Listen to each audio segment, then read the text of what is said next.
Hi everybody, here we are flying high above the mountains and canyons of Ethiopia.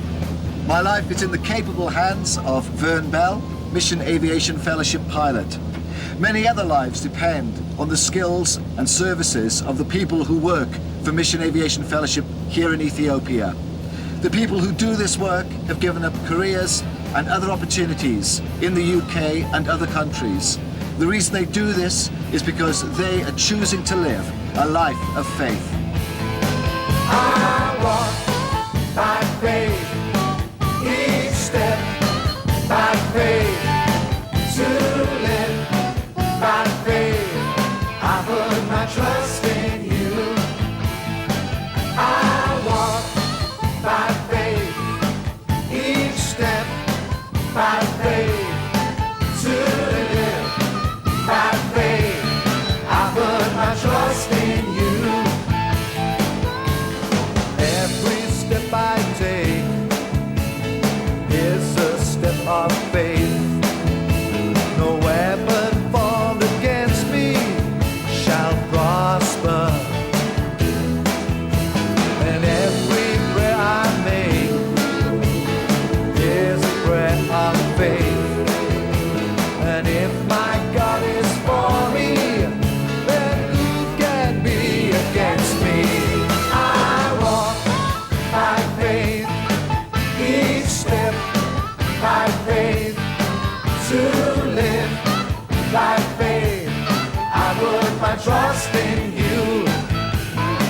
I walk by faith, each step by faith, to live by faith. I put my trust in you. Every step I take is a step of faith. No weapon formed against me shall prosper. And every prayer I make is a prayer of faith. And if my God is for me, then who can be against me? Our destination is Tulegit, about 3 hours flying time southwest of Addis Ababa. As we flew, Vern told me he was actually born in Ethiopia when his American parents were here as missionaries. After having flown for MAF in Tanzania and Papua New Guinea, he's now come home to fly one of the 2 Turbo Beaver aircraft based here. They're just perfect for what I soon discovered to be an amazingly beautiful and rugged country. By faith, each step by faith, to live by faith. I put my trust in you. I put my trust in you. I put my trust in you. I put my trust in you. Well, it's one thing to sing about trusting the Lord, but when I saw that tiny airstrip, I thought to myself, this is going to be interesting. But I needn't have worried. Vern greased it on with the skill of the professional that he is.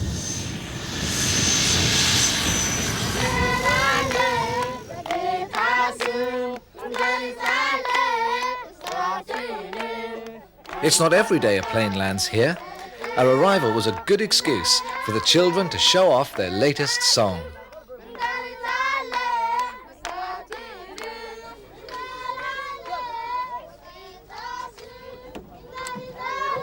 Welcome to Tulegit, Noel. Wow, thank you. This is an exciting place.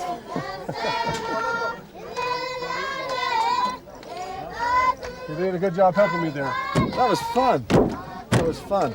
I enjoyed that. Yeah, good. This part of Ethiopia is home for the Surma people. It's also home for translator Mike Bryant, who works alongside John Haspels.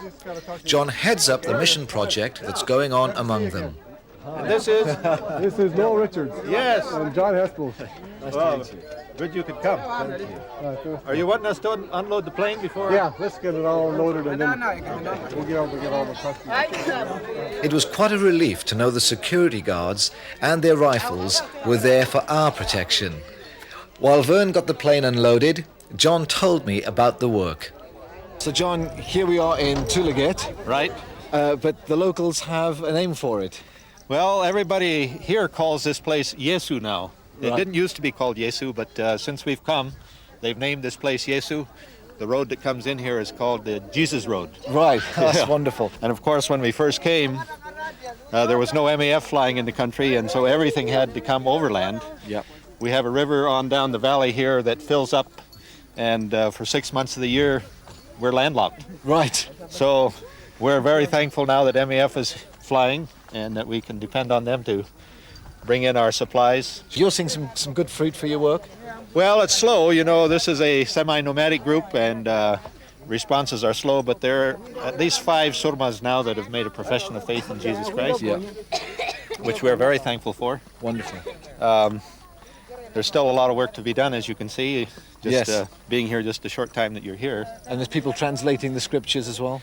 That's right. They're in the process of learning the language now, which is, again is a long process. Right. Dungeo. Mike Bryant has come all the way from Mississippi and is working with Wycliffe Bible translators. Wakudunga. Wakudunga. Dungamia. Right now what we're doing is trying to work on some verbs and trying to get them conjugated properly and find out what the correct suffixes and prefixes are on the verbs that we have here in Surma. It'll be another year and a half before we start doing translation. We'll be translating the New Testament. Probably start with the book of Mark.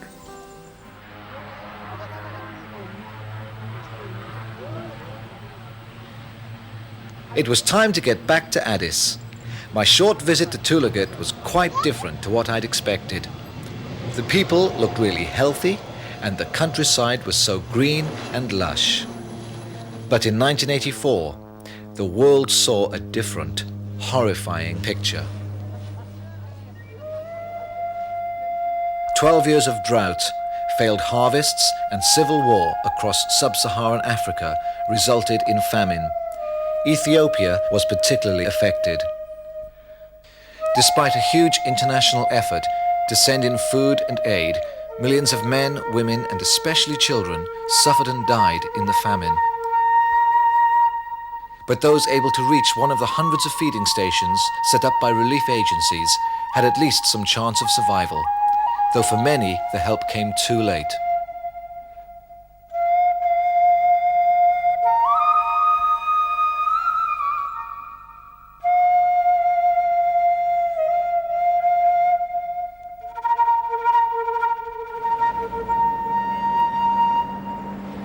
In the capital, Addis Ababa, Ethiopia's communist government came under a lot of criticism from the rest of the world, who accused it of indifference and corruption. For Ethiopian Christians, it was also a time of severe testing. Many believers were persecuted and imprisoned. Very few openly went to church. The grip of communism was tight indeed, but not anymore. This is where Lenin now resides, in a junkyard on the outskirts of Addis Ababa. The old regime has gone, and now the capital is thriving.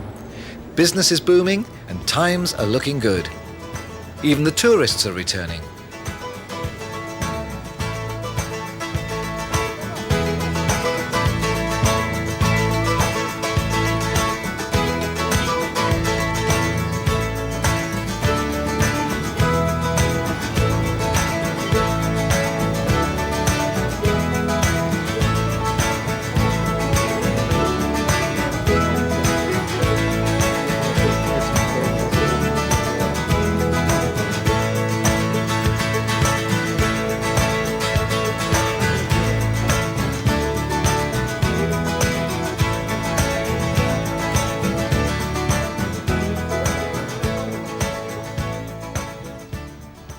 In Revolution Square, the communist banners have been taken down, but the aftermath of the famine and war still lingers.